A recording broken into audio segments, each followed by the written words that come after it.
La semana pasada, en la serie que hemos estado llevando sobre la santificación, introdujimos el tema de los medios corporativos de santificación, es decir, aquellos medios que fluyen del contexto de la interacción de los hermanos unos con otros en la iglesia, y nosotros vimos la enorme importancia que juega la iglesia local y nuestra interacción con los hermanos en el proceso de santificación progresiva. Y por tal motivo los pastores de la iglesia me pidieron que momentáneamente interrumpiera el curso de acción que habíamos planificado desde el principio, con el propósito de explicar más detalladamente lo que significa ser miembro de una iglesia local. Nosotros debemos ser sensibles a la dirección del Espíritu Santo en ese sentido. No recibimos revelaciones del Espíritu de Dios, pero el Espíritu de Dios guía a la iglesia y guía a los pastores para proveer a la iglesia en un momento dado algo que la iglesia necesite específicamente. Muchas veces nos ha sucedido que nosotros iniciamos una serie de sermones y pensamos que vamos a predicar 2 o 3 sermones y sale una serie de 10 o 15. También a veces ocurre que nosotros estamos predicando acerca de un tema específico y en medio del tema los pastores de la iglesia entienden que la congregación necesita otro tipo de instrucción en ese momento y debemos ser sensibles a la dirección del Espíritu, frenar la serie que estamos llevando, el curso de acción que habíamos planificado, para entonces dar a la iglesia lo que nosotros entendemos que la iglesia necesita en este momento de su vida. La semana pasada dejamos claramente establecido por la palabra de Dios que nadie puede afirmar que posee una preocupación bíblica ni inteligente respecto a su propia santidad y la santidad de los hermanos, si al mismo tiempo es indiferente hacia la iglesia local y los beneficios que debemos derivar de ella. Si dejamos eso claramente establecido, entonces es necesario que dediquemos un tiempo para verificar en la palabra qué implica ser miembro de una iglesia local. Algunos pueden sentirse muy tranquilos porque sus nombres aparecen en la lista de membresía de una iglesia local. Y dicen, bueno, yo pertenezco a una iglesia local, yo soy miembro de una iglesia local, yo puedo sentirme tranquilo al respecto. Otros, peor aún, pueden sentirse tranquilos porque pertenecen a la iglesia universal.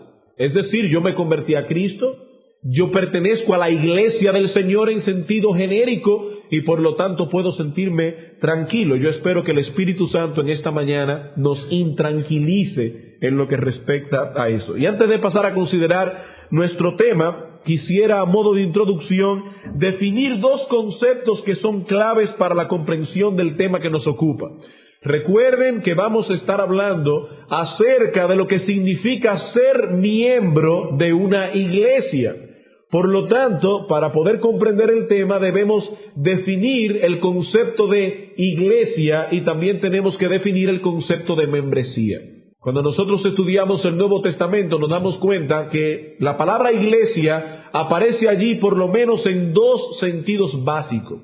Por un lado, para referirse a la totalidad de los elegidos de Dios de todas las épocas y de todas las partes del mundo. Cuando el apóstol Pablo dice en Efesios capítulo 5 que Cristo amó a la iglesia y se entregó a sí mismo por ella, Él no se está refiriendo a esta iglesia o a aquella iglesia.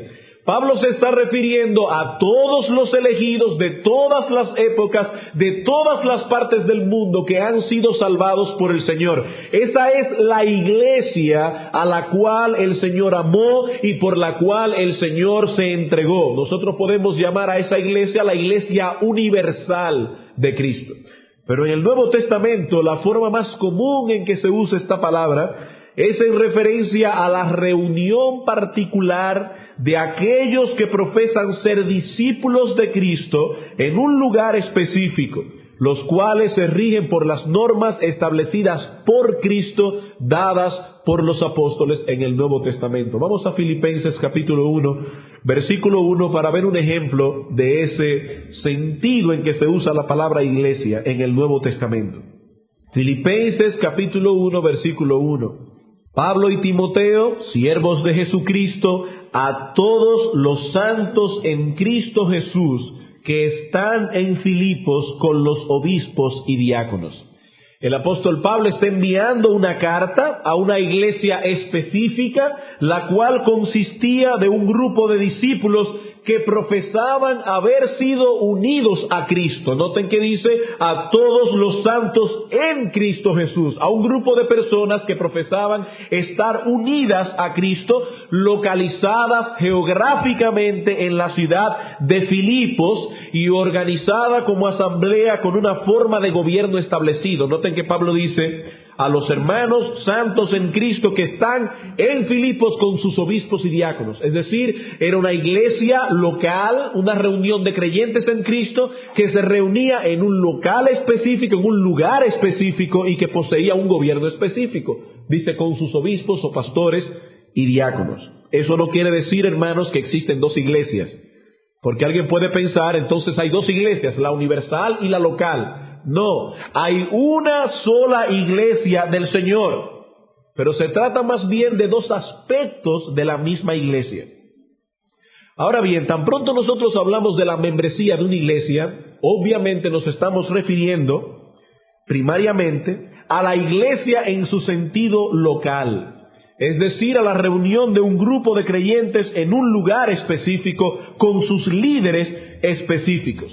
Así que cuando preguntamos qué significa ser miembros de una iglesia, lo que estamos tratando de establecer, hermanos, son las implicaciones de pertenecer oficialmente a una congregación local de creyentes en Cristo. Eso es lo que estamos tratando de responder en esta mañana. ¿Qué significa ser miembro de una iglesia local? ¿Cuáles son las implicaciones que tiene el pertenecer oficialmente a un grupo local de creyentes en Cristo? Desde el mismo momento de nuestra conversión, nosotros pasamos a formar parte de la Iglesia Universal del Señor. Desde el mismo momento, ya somos parte de su pueblo, ya somos parte de su iglesia, pero eso no es suficiente.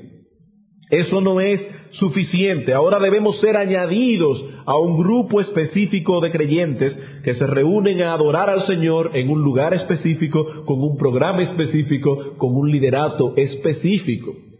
Y menciono tanto la palabra específico, hermanos, porque quiero ser específico. Estamos hablando de un grupo que se puede verificar, que se puede contactar, que se pueden conocer entre sí de creyentes en Cristo. Por ejemplo, en Hechos capítulo 2, versículo 47, dice que el Señor añadía cada día a su iglesia a los que habían de ser salvos. Y si nosotros examinamos el contexto, vamos a ver que el Señor se está refiriendo allí a la iglesia que estaba localizada en Jerusalén. No es que el Señor añadía a su iglesia universal, aunque eso es una realidad, pero el que el Señor estaba añadiendo a la iglesia que estaba en Jerusalén a los que habían de ser salvos. Los hermanos podían reconocerse unos a otros. Ellos sabían quiénes pertenecían a ese cuerpo y quiénes no pertenecían. De ese modo podían cuidarse unos a otros, tanto física como espiritualmente. Por otra parte, la membresía de una iglesia local es necesaria para el efectivo orden de la iglesia. Hermanos, ¿cómo podríamos nosotros ejercer la disciplina bíblica de una iglesia local o de una iglesia si nosotros no sabemos quiénes pertenecen a ella? Nosotros no podemos como pastores disciplinar a un miembro de otra iglesia. ¿Cómo podemos ejercer la disciplina bíblica si nosotros no sabemos quiénes son los miembros de nuestra iglesia? ¿O cómo podríamos elegir de entre nuestros miembros a los que han de ser líderes de la iglesia si nosotros no sabemos específicamente quiénes son los miembros de esa iglesia? Tal cosa sería imposible.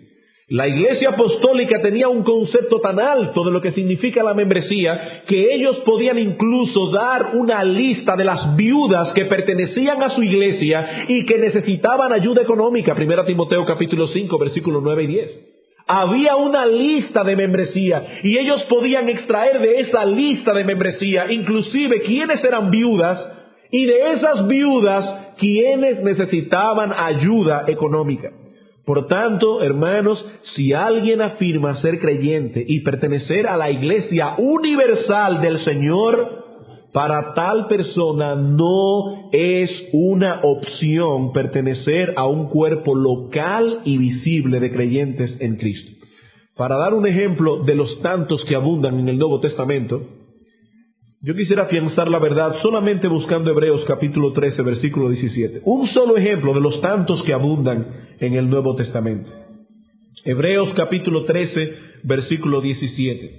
Dice el autor de Hebreos, aquí inspirado por el Espíritu Santo: obedeced a vuestros pastores y sujetaos a ellos, porque ellos velan por vuestras almas como quienes han de dar cuenta.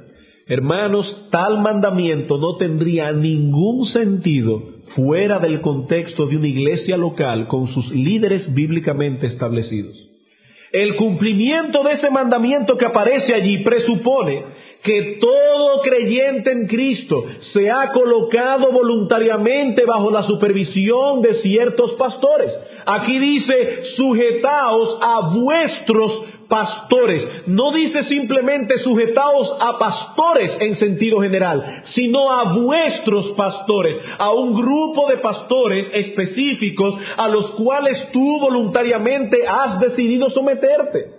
Y por el otro lado, este texto también presupone que tales pastores tienen un grupo específico de ovejas por las cuales han de darle cuenta al Señor. Dice aquí: ellos velan por vuestras almas, no por las almas de la iglesia universal. Ellos velan por vuestras almas porque algún día en el augusto tribunal de Cristo ellos han de dar cuenta por cada uno de vosotros. Como dice Richard Baxter, para que una iglesia pueda funcionar hay dos cosas que tienen que estar allí presentes. En primer lugar, tienen que haber pastores que tengan ciertas ovejas, y tienen que haber ovejas que tengan ciertos pastores. Y eso es imposible de cumplir fuera del contexto de una iglesia local. Ahora bien, ¿cuáles son las implicaciones de ser miembros de una iglesia local? ¿Qué significa esto? Para responder esta pregunta, usaremos el material que la Iglesia Bautista de Trinity provee a las personas que aplican para ser miembros de dicha congregación, aunque debo hacer un aclarando aquí. El material que esa iglesia provee, por el contexto en que ellos se encuentran, es bien escueto. De hecho, todo lo que la cinta que ellos proveen para los nuevos aplicantes dura 45 minutos. Este mensaje va a durar 2 o 3 sermones. Porque nosotros entendemos que en el contexto de nuestra iglesia, algunos temas que ellos dan por sentado, nosotros tenemos que ampliarlo y tenemos que darlo todavía mucho más desglosado. Y el estudio que vamos a dar va a seguir 2 líneas simples de pensamiento. Una la veremos este domingo, la otra, si el Señor lo permite, el domingo próximo. Lo primero que queremos ver es: ¿qué es lo que todo miembro debe esperar de su iglesia? Si usted es miembro de la iglesia o piensa ser miembro de la iglesia, ¿qué se supone que usted debe esperar de la iglesia? Eso es lo primero que vamos a ver. Y en segundo lugar, vamos a ver qué se supone que nosotros debemos esperar de usted como miembro. Es algo mutuo, es una interacción mutua. Hay algunas cosas que usted tiene derecho a esperar de su iglesia. Hay algunas cosas que la iglesia tiene derecho a esperar de usted. Y si usted es miembro de esta congregación local de creyentes, esperamos que usted tenga expectativas realistas con respecto a lo que debe y no debe esperar de la iglesia. Y si usted está visitando nuestra iglesia y considerando en un futuro pedir su membresía, también es importante que observe con objetividad, hermanos, si esta es la iglesia que realmente le conviene a su alma. Usted debe examinar eso con objetividad.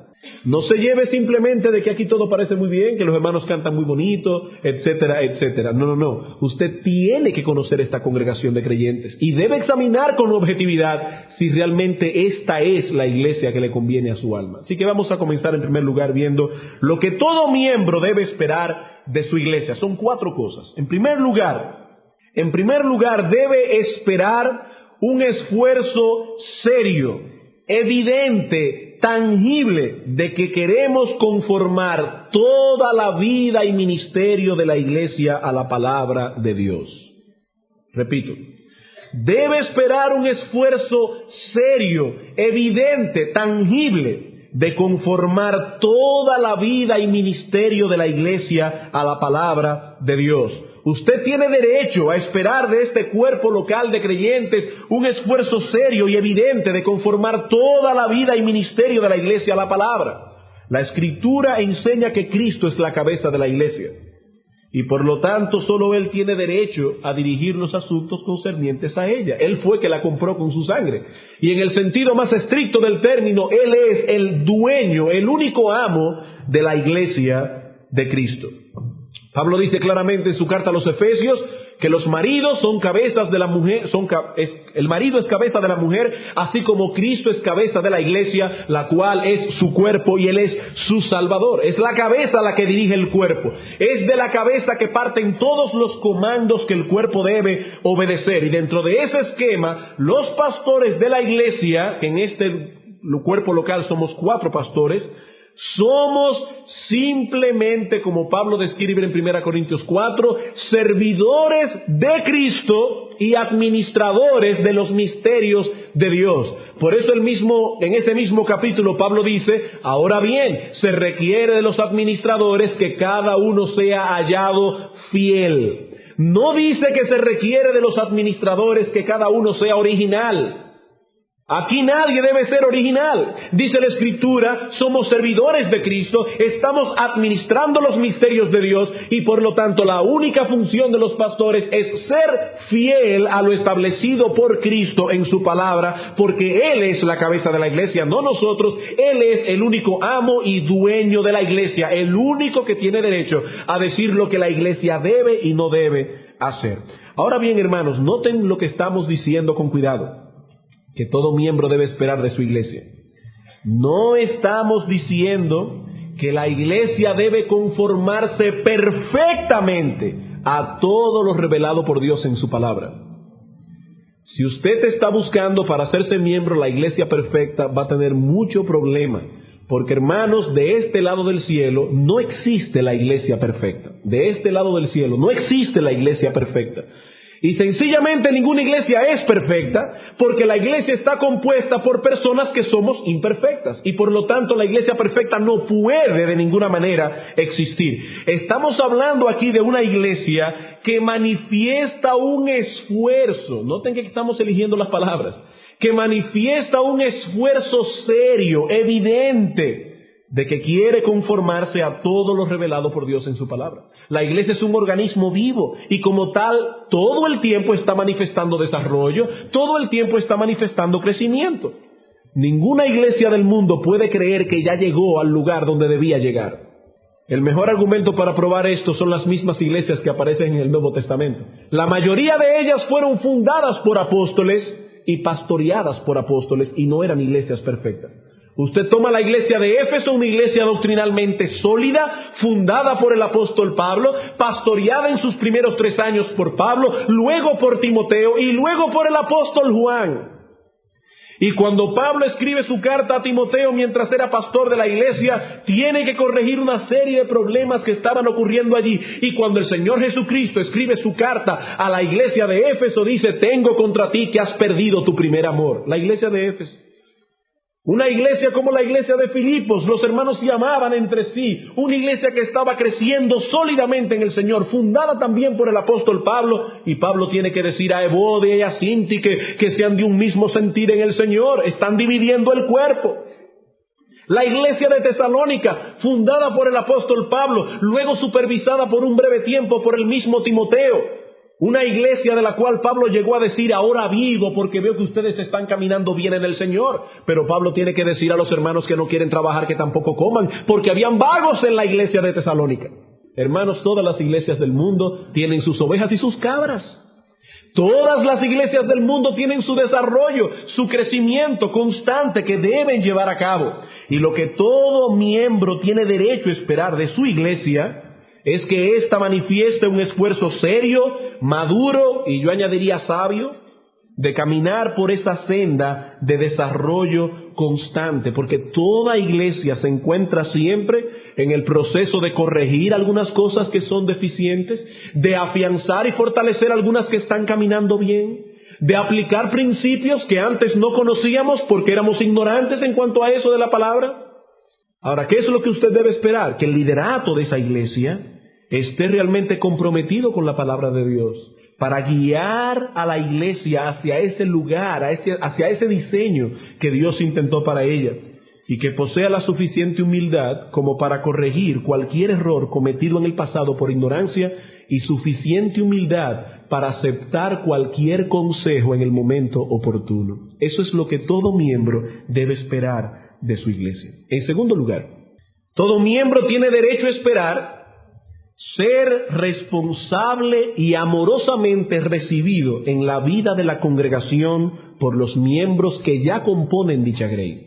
Todo miembro debe esperar ser responsable y amorosamente recibido en la vida de la congregación por los miembros que componen dicha grey. Hermanos, la iglesia es el cuerpo de Cristo y es el mismo Cristo quien añade a los creyentes a su iglesia. Por tanto, si Cristo lo está añadiendo a usted, a esta iglesia, usted tiene derecho a esperar ser recibido en la vida de la iglesia e introducido en la comunión de los hermanos.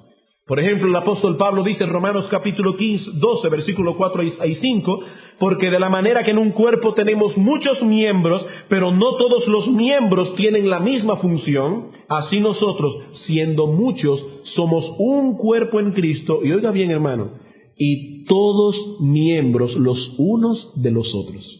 Somos todos miembros los unos de los otros. Y en Romanos capítulo 15, versículo 7, dice el apóstol Pablo, recibíos los unos a los otros. Eso no es una opción, es una orden del Señor en su palabra. Dice que todos los que pertenecen a una congregación de santos tienen la obligación, el deber de recibirse unos a otros. Por ejemplo, si estudiamos cuidadosamente el libro de los Hechos, vamos a ver que solamente en Pentecostés, en Hechos capítulo 2, se convirtieron 3,000 personas. Luego en Hechos capítulo 4 se le añadieron más de 5,000, porque dice el texto que se convirtieron 5,000 varones. No sabemos cuántas mujeres y jovencitos se convirtieron allí. Solamente hombres, 5,000. Es decir, que podemos decir que en Hechos capítulo 4 ya la iglesia del Señor de Jerusalén, la iglesia local, poseía más de 10,000 miembros. ¿Y sabe lo que dice Lucas acerca de esos 10,000 o más miembros que habían en Jerusalén? Dice en Hechos 4:32, la multitud de los que habían creído eran de un corazón y un alma. Eran más de 10,000 personas, pero dice, la multitud de los que habían creído eran todos de un corazón y un alma. ¿Saben lo que significa eso? Que los hermanos se conocían unos a otros, que estaban disponibles los unos para los otros. Es cierto que nosotros venimos primariamente al culto a adorar al Señor, eso es verdad, pero también en Hebreos capítulo 10 versículos 24 y 25 dice, no se dejen de congregar como algunos tienen por mala costumbre, yo diría, para considerarnos unos a otros y para estimularnos al amor y a las buenas obras. O sea que no solamente venimos a la iglesia a adorar al Señor primariamente, sino también venimos a tener comunión los unos con los otros. Venimos a estimularnos al amor y a las buenas obras los unos por los otros. Y en esto debemos decir con pena que en lo que respecta a nuestra congregación, muchos hermanos de nuestra iglesia no se conocen entre sí. Y lo más penoso del caso es que ni siquiera están haciendo nada para corregir esa situación. Hermanos, yo quiero que ustedes entiendan en esta mañana que esto no es un problema de temperamento. Porque alguien puede decir, bueno, lo que pasa es que yo soy un poco tímido. Eso no es un problema de temperamento. Cristo ha dado una orden en su iglesia. Y si Cristo ha dado una orden en su iglesia, el que no le está cumpliendo no es que es tímido, es que es un desobediente. No es un problema de temperamento, es una disposición a ser obediente a lo establecido por Dios en su palabra.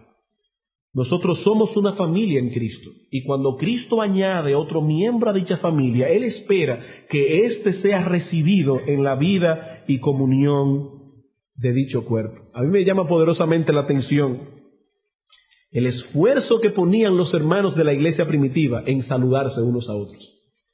Usted lee una carta como Romanos, una carta que es eminentemente doctrinal, y cuando llega al capítulo 16, usted se va a encontrar allí con un montón de saludos. Yo no voy a leerlos todos esta mañana, pero quiero que ustedes reparen en 2 versículos de Romanos 16. Por un lado, en el versículo 16, el apóstol Pablo da una orden a esta iglesia. Dice, saludaos los unos a los otros con ósculo santo. Os saludan todas las iglesias de Cristo. Es decir, cuando los hermanos de otras asambleas se enteraron de que Pablo iba a enviar una carta a los hermanos de Roma, de inmediato le dijeron: por favor, Pablo, envía de parte nuestra un saludo a esa iglesia.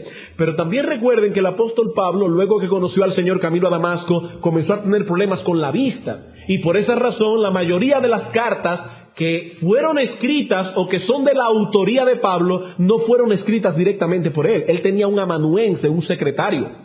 En el caso de la carta a los romanos, el amanuense era un hermano llamado Tercio.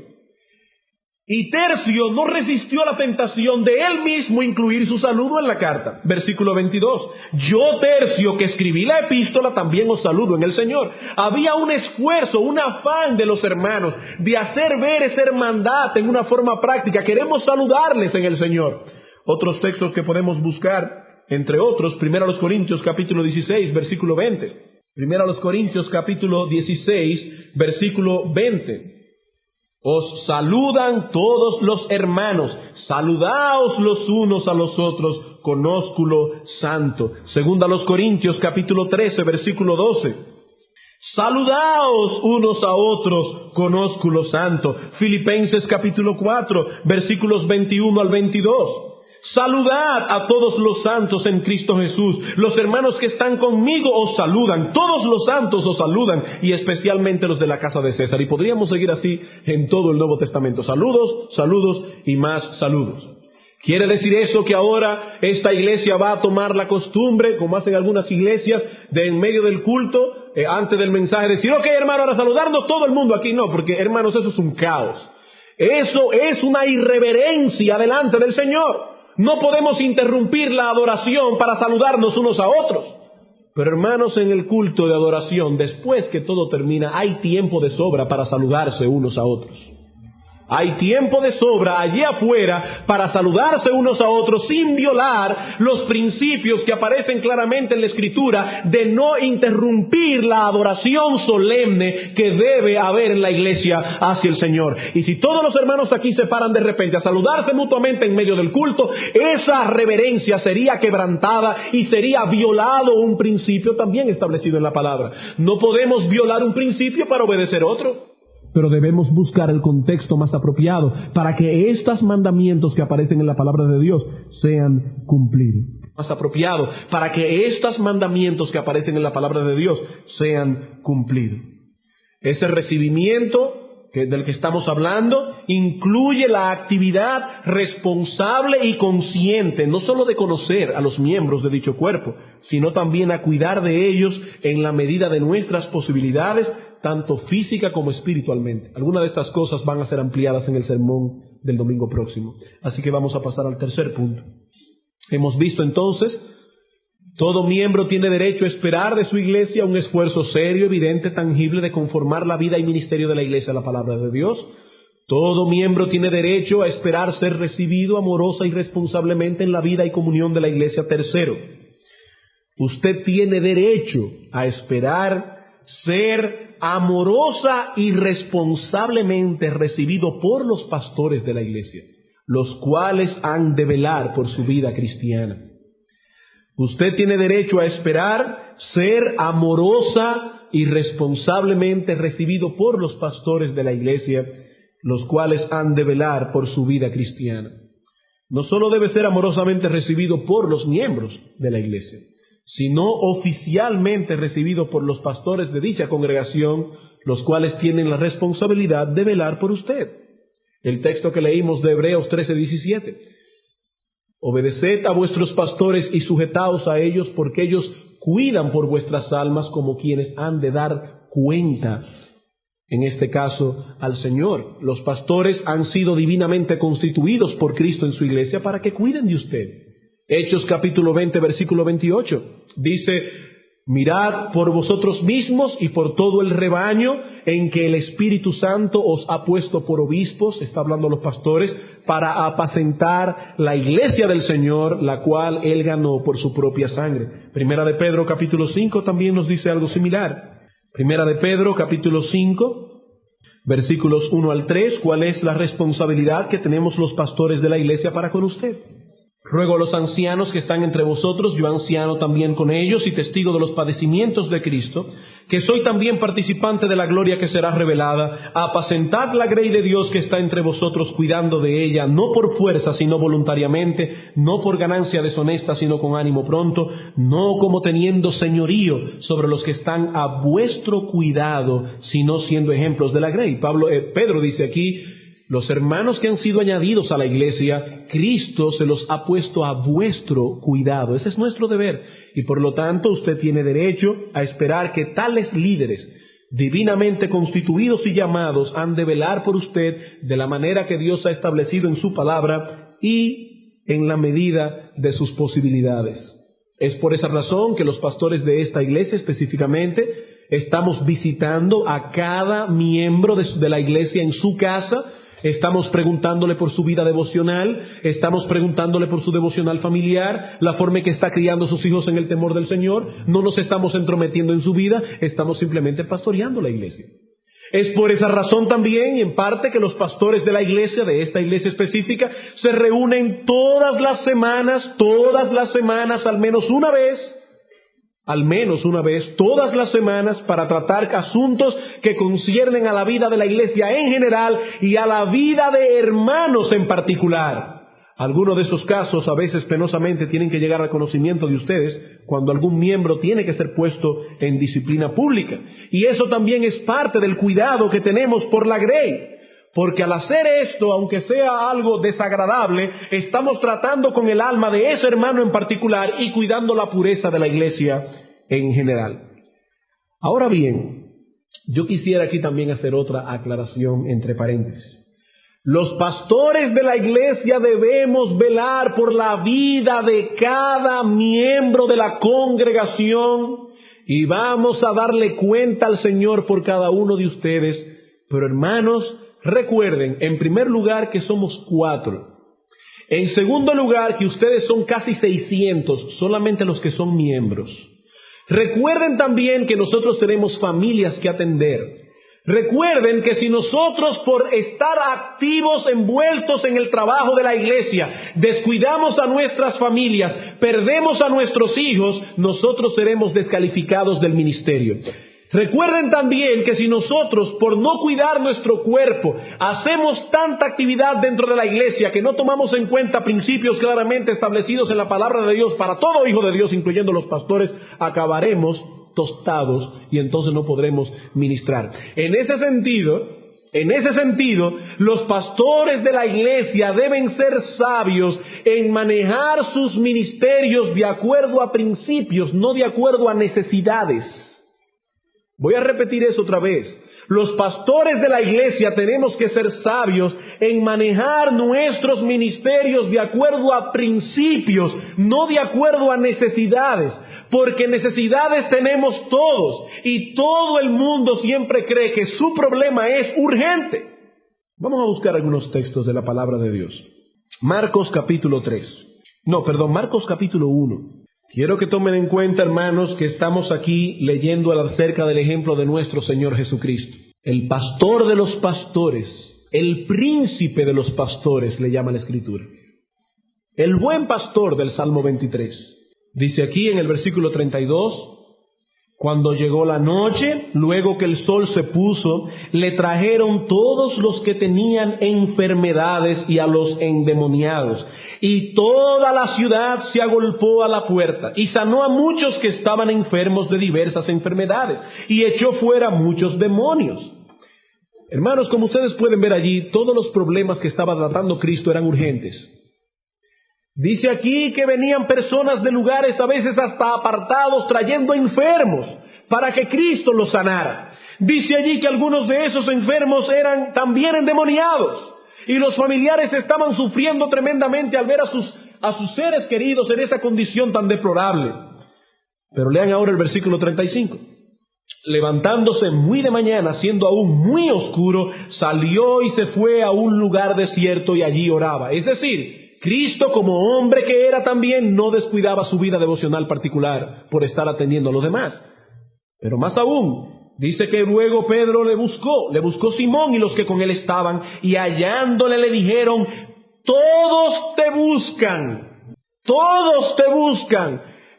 Personas con problemas de enfermedad, personas con familiares endemoniados, todos te buscan. ¿Saben lo que le dijo el pastor de los pastores, el príncipe de los pastores, el buen pastor del Salmo 23? Les dijo, versículo 38, vamos a los lugares vecinos para que predique también allí, porque para esto he venido. En otras palabras, él estaba diciendo, yo no puedo manejar mi vida por las necesidades de los demás. Yo tengo un ministerio que cumplir. Yo tengo un ministerio que cumplir. Es como cuando Cristo envía a los apóstoles a predicar el Evangelio en Mateo capítulo 10. Cristo dice, por camino de samaritanos no vayáis, no entréis. Y alguien dirá, ¿pero acaso tenía Cristo molestia contra los samaritanos que no querían que los apóstoles le predicaran el Evangelio y se salvaran? Claro que Cristo tenía misericordia por ellos, pero ese no era el momento para predicarles la palabra de Dios. Y Cristo manejaba su vida y la vida de los suyos a través de un programa específico. Y lo mismo lo vemos en la vida del apóstol Pablo en Hechos capítulo 18. Hechos 18, versículos 19 y 20. Dice, aquí llegó a Éfeso, los dejó allí y entrando en la sinagoga discutía con los judíos. Y miren qué abiertos estaban estos judíos a la palabra de Dios, los cuales les rogaban que se quedase con ellos por más tiempo, pero él no accedió. No accedió. Pablo dijo, no, yo no puedo. Alguna persona hubiera dicho, pero caramba, ¿cómo es posible que este hombre está predicando el evangelio a un grupo de personas? Esas personas están tan abiertas de corazón que le dicen, por favor, quédate y predícanos la palabra. Y el apóstol Pablo no quiso quedarse. ¿Y alguien aquí puede decir que el apóstol Pablo pecó contra el Señor por eso? No. Lo que pasa es que Pablo tenía un programa específico que él debía cumplir.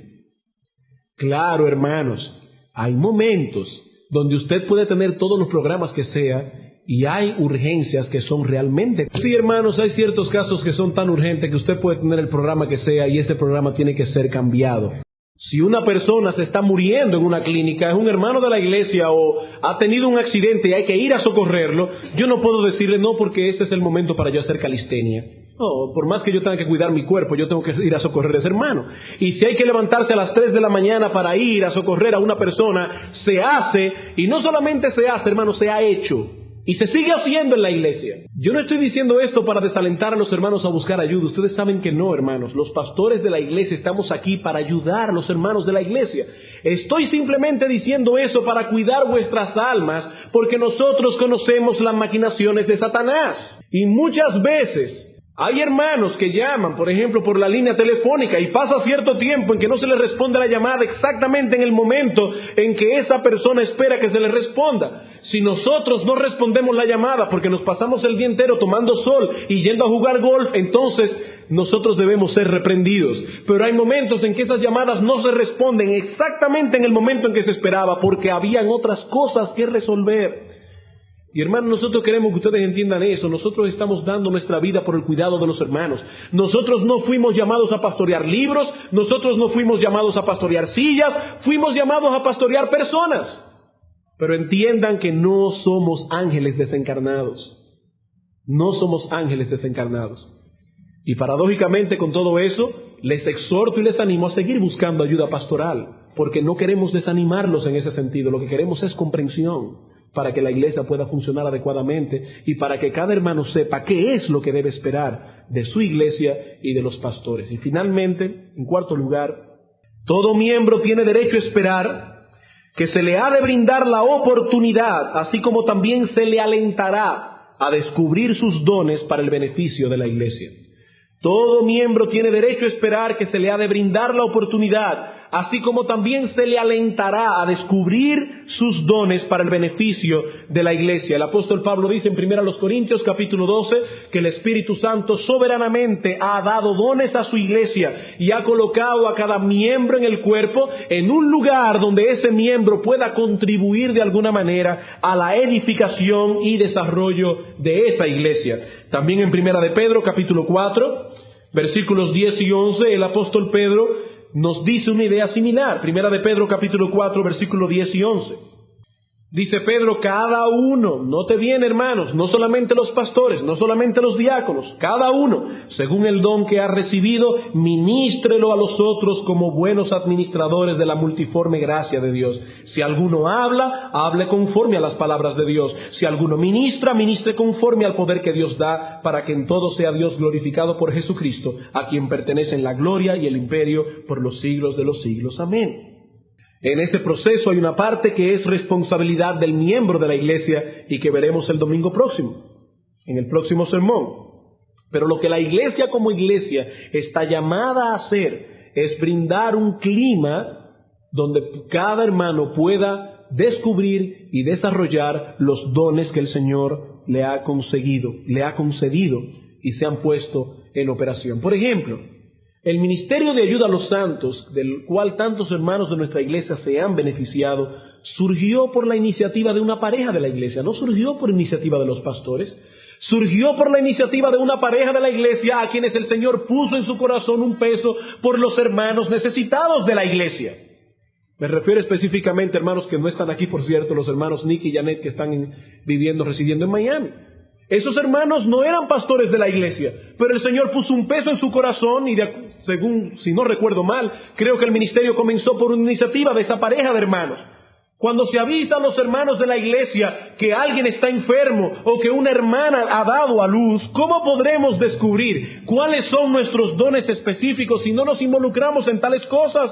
Y comenzamos a poner nuestro tiempo a disposición de esos hermanos para ver cómo podemos ser útiles. Cuando una hermana de nuestra iglesia ha dado a luz, es responsabilidad nuestra como iglesia averiguar si esa hermana tiene ayuda. Es responsabilidad nuestra como iglesia que un grupo de hermanas se dispongan en su tiempo libre a ir a la casa de esa hermana, a cocinarle, a limpiarle la casa hasta que esa hermana pueda valerse por sí mismo. Esa es nuestra responsabilidad.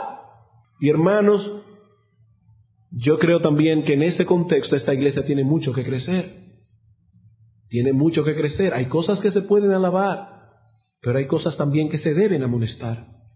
Cuando se dice que un grupo de personas necesita alojamiento, es nuestra responsabilidad ceder nuestra casa para albergar hermanos que necesitan en un momento dado específico de su vida albergue. Es nuestra responsabilidad.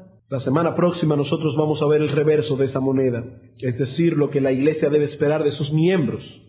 Hemos visto entonces que los miembros deben esperar de la iglesia, primero, que ésta manifieste un esfuerzo serio, evidente, tangible de conformar toda la vida y ministerio de la iglesia a la palabra de Dios. Segundo, debe esperar ser responsable y amorosamente recibido en la vida de la congregación por los miembros que componen dicha grey. Tercero, tiene derecho a esperar ser amorosa y responsablemente recibido por los pastores de la iglesia, los cuales han de velar por su alma. Y cuarto, debe esperar que se le ha de brindar la oportunidad, así como se le alentará para descubrir sus dones espirituales con los cuales contribuirá al desarrollo y edificación de la iglesia. Y bien brevemente, quisiera concluir trayendo a nuestras conciencias algunas ideas que quisiera que quedaran grabadas en sus corazones, todos los que se encuentran aquí reunidos. Por un lado, quisiera dirigirme a todos aquellos que se encuentran en este lugar y aún no son miembros de nuestra iglesia. Quisiera dirigirme a todos aquellos que se encuentran en este lugar y aún no son miembros de nuestra iglesia, ya sea sencillamente porque aún no se han convertido, ya sea porque se convirtieron y aún no se han bautizado, o ya sea porque han llegado de otras asambleas y aún no han sido recibidos oficialmente como miembros. Sobre todo a esos dos últimos, no me estoy refiriendo a los inconversos, sino a los que son creyentes, pero no son miembros de esta iglesia. Hermano, para usted no es una opción ser miembro de una iglesia local y estar sometido al ministerio de una iglesia local. Eso no es una opción, eso es una orden. Ahora, noten bien lo que estoy diciendo. Yo no estoy diciendo que para usted no es una opción no pertenecer a esta iglesia local. No. Usted puede pertenecer a otra iglesia cualquiera que sea del Señor y que cumpla con los requisitos que hemos dicho aquí. Nosotros no estamos diciendo esto porque queremos más personas aquí. Estamos diciendo eso porque queremos cuidar vuestra alma. Para usted no es una opción pertenecer a una iglesia local, someterse voluntariamente a la vida y ministerio de la iglesia, someterse a los pastores divinamente constituidos por esa iglesia. Y si usted no está haciendo eso, usted está en falta delante del Señor, a menos que usted no esté dando los pasos necesarios para que eso en un futuro próximo sea una realidad. Y repito, hermanos, esta no es la única iglesia del Señor que existe, ni siquiera en República Dominicana ni Santo Domingo. No es la única iglesia del Señor. Y usted debe examinar con objetividad qué es esta iglesia. Esta iglesia tiene virtudes, esta iglesia tiene defectos, algunos de los cuales hemos hablado en esta mañana porque queremos ser honestos. Y usted debe examinar con objetividad qué es esta iglesia, si realmente es la iglesia que le conviene a su alma, y si no lo es, hermano, por el bien de su alma, busque otra donde usted pueda ser pastoreado bíblicamente. Pero para usted no es una opción no pertenecer a una iglesia local, es una orden del Señor. En segundo lugar, y de paso, volviendo a este punto, nosotros siempre le decimos a todas las personas que quieren hacerse miembros de esta iglesia que hacerse miembro de una iglesia local es una especie de matrimonio. Usted se casa con nosotros y nosotros nos casamos con usted. Y como no queremos que a lo largo después tengamos que tener un divorcio por incompatibilidad de caracteres, nosotros queremos conocerle bien a usted y queremos que usted conozca bien esta iglesia. Y es por esa razón que ustedes son testigos que cuando un miembro de una asamblea hermana es recibida aquí como miembro, usted oye que esa persona dice en su carta: yo tengo ya 2 años asistiendo a esta iglesia, tengo 3 años asistiendo a esta iglesia, y algunos pueden decir, pero eso es demasiado. No, no es demasiado. No es demasiado. Usted debe saber a dónde se está metiendo, y nosotros tenemos que saber a quién estamos metiendo aquí. Eso es necesario, es un matrimonio. En segundo lugar, quisiera dirigirme bien brevemente también a los líderes de nuestra congregación. Me refiero a los pastores, de los cuales yo soy uno, y a los diáconos. Estas ideas que hemos presentado ponen un gran peso en nuestros corazones, los líderes de la iglesia, porque tenemos nosotros una enorme responsabilidad delante de Dios. Primero, de conformar nuestras vidas a los patrones espirituales, de modo que podamos ser ejemplos a la grey en todo. Esa es nuestra responsabilidad. Tenemos un enorme peso, tanto los pastores como los diáconos de esta congregación. Tenemos un peso de conformar nuestras vidas en todo sentido a lo establecido por Dios en su palabra, para que podamos ser en todo un ejemplo a la grey. Y en segundo lugar, tenemos la enorme responsabilidad de velar y de orar fervientemente al Señor, porque esta iglesia continúe caminando con pasos firmes y seguros hacia el diseño que Dios nos ha dejado en su palabra, para que sepamos lo que una iglesia debe ser. Esa es nuestra responsabilidad. Y por último, a los miembros que componen esta iglesia local, a los miembros. Hermanos, todos tenemos aquí una cuota de responsabilidad en los que son las virtudes y los defectos de esta iglesia. Todos tenemos una cuota de responsabilidad, tanto en las virtudes como en los defectos de esta iglesia. Por ejemplo, hermanos, yo podría como pastor alabar de todo corazón el ánimo evangelístico de esta iglesia. Esta iglesia siempre ha sido caracterizada por tener hermanos con fervor evangelístico, hermanos que están constantemente invitando personas aquí. Esta iglesia comenzó hace 12 años con 12 personas. Y el Señor ha ido añadiendo cada día los que habían de ser salvos. Y no fueron los pastores los que estuvieron buscando a esas personas perdidas. Son ustedes, y eso es algo que debe ser alabado. Y ustedes tienen esa cuota de responsabilidad en esa virtud, como también tienen cuota de responsabilidad en lo que son nuestros defectos. Cuando el Señor lo añadió a usted a este cuerpo local de creyente, también le proveyó dones, también le proveyó talentos, cualidades que debe poner en función para el beneficio de todos aquellos que pertenecen a esta familia de santos. Pero esto lo vamos a ampliar la semana próxima.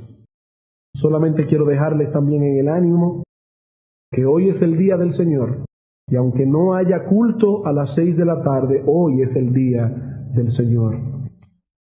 Hoy es el día del Señor y debemos dedicar nuestros corazones a pensar en estas cosas, pedirle al Señor que examine nuestra alma a la luz de todo lo que hemos visto y decir: Señor, en qué yo he sido parte de las virtudes de Iglesia Bíblica del Señor Jesucristo y en qué yo también he contribuido a sus defectos. Este es el día para eso, hermanos. Vamos a orar. Te damos las gracias, oh Padre, por tu palabra. Es tan clara que ella es una lámpara que alumbra el lugar oscuro, es una lámpara a nuestros pies. Señor, te damos las gracias por todas las cosas que en tu gracia tú has permitido que esta iglesia pueda desarrollarse, crecer, madurar. Y si somos honestos y justos, tenemos que decir que tú has estado con nosotros, oh Señor. Si somos justos y honestos, tenemos que decir que es evidente que tú estás haciendo una obra en esta congregación y te damos las gracias por ello. Oh Señor, pero no queremos dormirnos en ningún momento, sino que más bien queremos seguir hacia adelante, conformando cada día más esta iglesia a los patrones establecidos por ti en tu palabra. Bendícenos, oh Señor, llévanos a nuestras casas pensando en estas cosas. Cuida nuestras almas, sobre todo por la particularidad de este día. En el nombre de Jesús.